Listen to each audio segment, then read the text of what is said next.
Nageswararao jail నుంచి తప్పించుకున్నాడు sir. రాడే మనోళ్ళు 40 మంది ఉన్నారు. ఆడు తప్పించుకొచ్చిన జైలుకి 400 మంది కాపలా ఉన్నారు సార్. ముందు ఎక్కడి నుంచి బయలుదేరండి.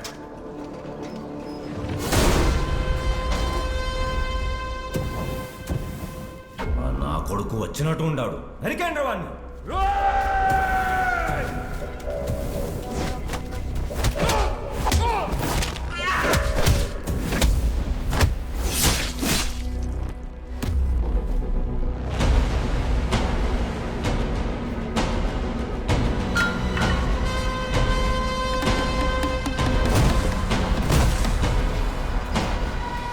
ఏంద్ర చూస్తుంటారు, పోయి నరికేయండి.